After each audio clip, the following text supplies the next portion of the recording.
Hey, movie peeps. Thank you for watching NibblenFlix, the podcast where snacks meet cinema.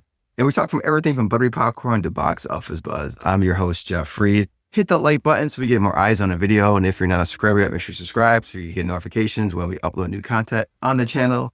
Timestamps in the description so you can skip with anything if you need to. And in this video, we're going to be munching on the movie Tron Ares.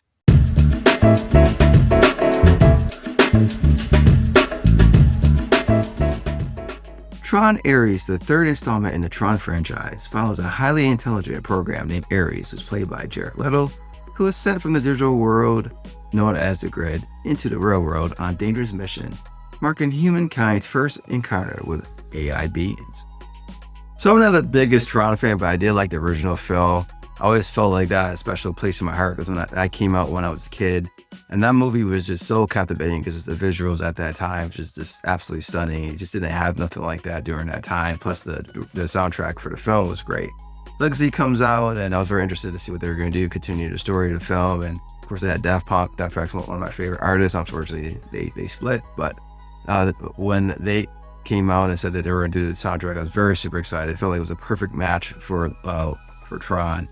And when that movie came out, it was just so disappointing. You know, it looks beautiful, it's very captivating visually, and the music is fantastic from Daft Punk, but the story it was just bad. It was just not good. It left a bad taste in my mouth, and I'm sure it left a bad taste in other people's mouth too. So when Disney actually said that they're going to do this film for Tron Ares, the third film, I was like, what can they actually do? Can they do it right? I mean, Daft Punk's no longer together anymore.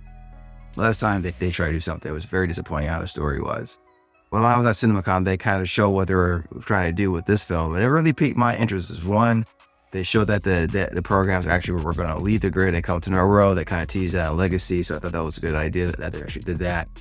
And two, most importantly, 9 Inch Nails was doing the soundtrack for the movie. So it definitely piqued my interest for that too. Because I think that's also a good collab, a good match between 9 Inch Nails and also Tron. So very excited to see this movie when I come out. I'm just hoping that this time the story will be better.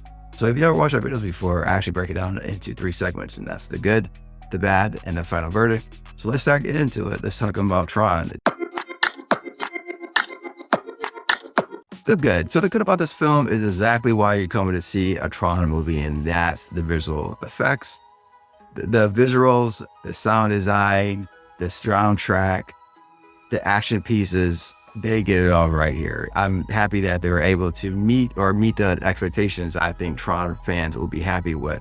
When it comes to the visuals, they're just absolutely breathtaking. You have to see this movie on the biggest screen as possible, either IMAX or a Prime with the best sound, like studio or whatever. Like whatever is the loudest and at the biggest screen near you, go see this movie and just for that, because the visuals and the sound design of this movie is absolutely fantastic. 9 Inch Nails was absolutely superb.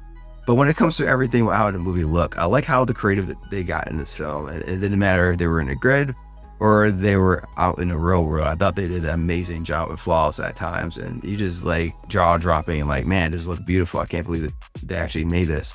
Even with the action pieces, I thought the actors did a great job. That Jared Leto did good when it comes to action pieces, and they actually make them very attentive, just like nail biting too, to the point where you're really invested. Even though the story is not the best, and we'll get back into that in the bad, they at least do a good job of making the action sequence feel somewhat meaningful, even though it's just like, you know, all style that's going on with this film. And most people are okay with that. You know, you come to a Tron film, you expect to get style, not substance. So you're definitely getting it here.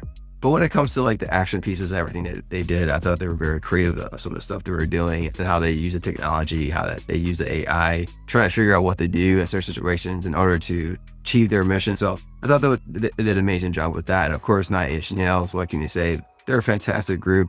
I love how they blend the music with their soundtrack and also what was actually going on in certain scenes. And it actually met like the melody of trying to figure out exactly what was going on. But basically, if it's a point where the scene is dour, they had music for it. Or as if something like, you know, upbeat or whatever, or action piece or uplifting, they had music for it, and they blended very well. I thought the sound design was very good too when it comes to this movie too. So when it comes to everything, it knows it's a popcorn film. this is what it is. It's all beautiful.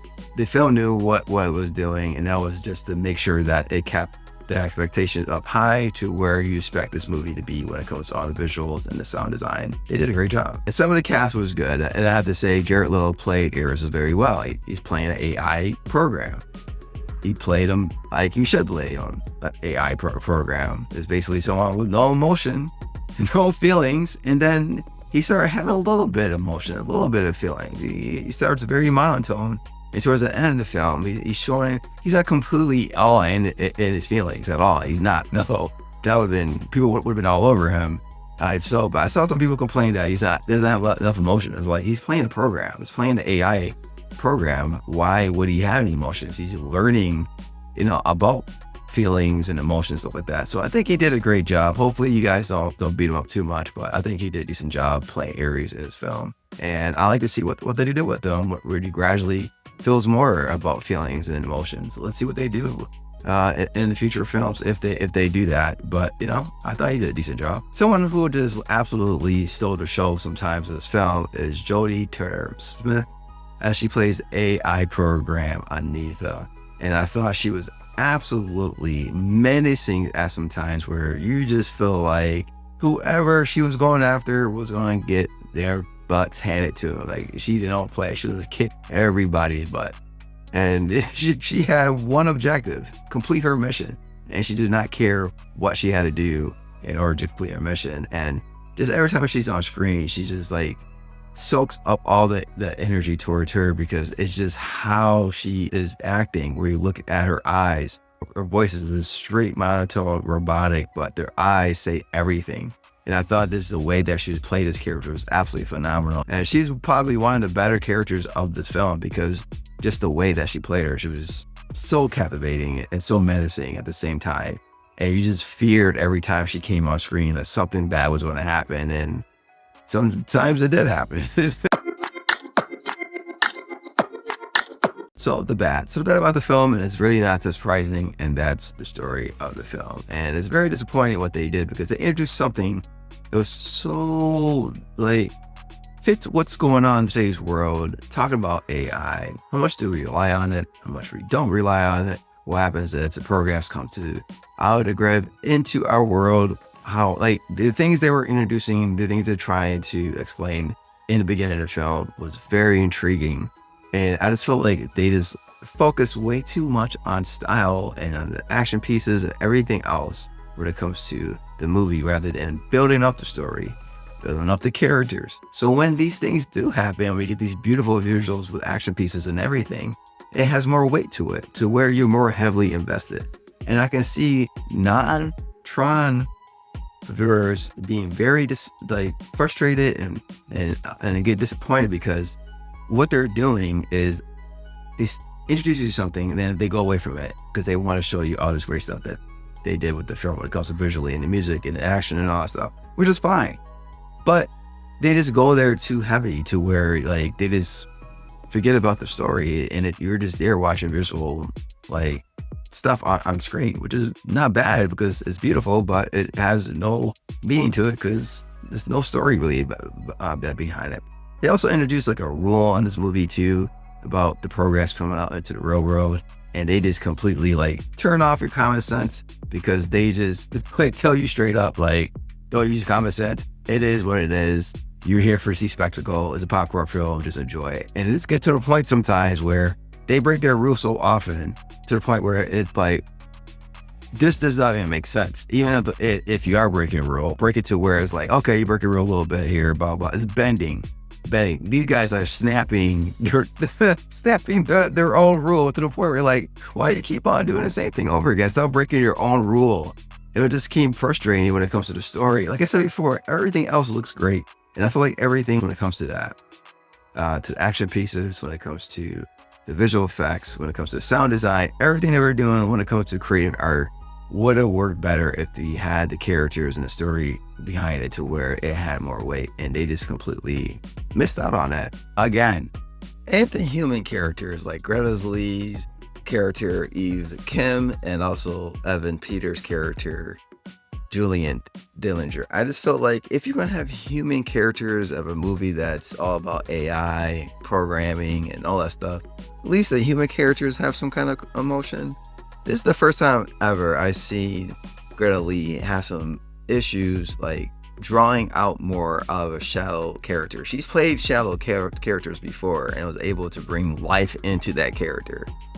And it seemed like she was just struggling in this film, just trying to figure out what she was trying to do with this character, because I think that's how shallow the character was. And, you know, I really can't blame her for that, because it's all in the writing. Maybe it was this, she's reading the script, it's like, man, there's really nothing here for this character. Like, you understand her purpose, but it's kind of like, well, what else about this character? Is this, like, she felt monotone, like, it felt like she was handcuffed. She didn't know what to do in this film. And Evan Peters just felt like a typical Disney villain. You know, it's all about power, money. Like, you really don't know the true backstory of the character. Like, he's coming from a legacy character.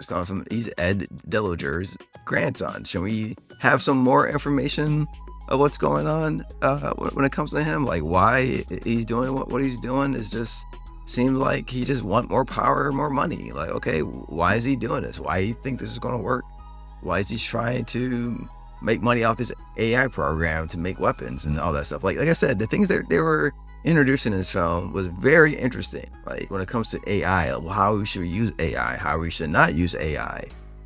It's all here. They just didn't go into the story or into the characters to bring it out to where this movie had meat to the bones, where you see the stuff that you're really here for actually have some weight to it. Like I said earlier, it's just a bunch of monotone characters that you just can't get invested with. And it's sad when the AI cut characters have more emotionals. You feel better performance from them from the human characters. That doesn't even make sense, right? What are we doing? The final verdict. So I have to score this movie 3 out of 5 snacks. And that's because the movie is not a good movie. It's not a bad movie. It's just meh. You're there for typically the reasons why you watched the last film. Is that's the visual, the kick-ass soundtrack, and the action pieces, which it does deliver. And it knows it's a popcorn film because it knows it has a weak script and weak characters. So it basically relies on the artists of special effects, soundtrack, and action pieces, which it should. And that's why I said it's a meh film, because if it didn't have that, this film would be absolutely horrible. But because it has the beautiful aspect to it when it comes to like the artists of these people who put this movie together, when it comes to the special effects, the visuals, the cinematography, the soundtrack from 9 Inch Nails, the action pieces, the decent performances from the AI characters, and unfortunately not from the human characters, it's good enough to where you can still eat your popcorn, enjoy your snacks, and have some fun watching this film like I did. Like I said, when I started thinking, and you might have the same issue, once you start thinking about the story, start thinking about some of the characters, and start thinking of everything that they tell you to turn your brain off, you try to turn it on, that's where you're going to have some issues with this film.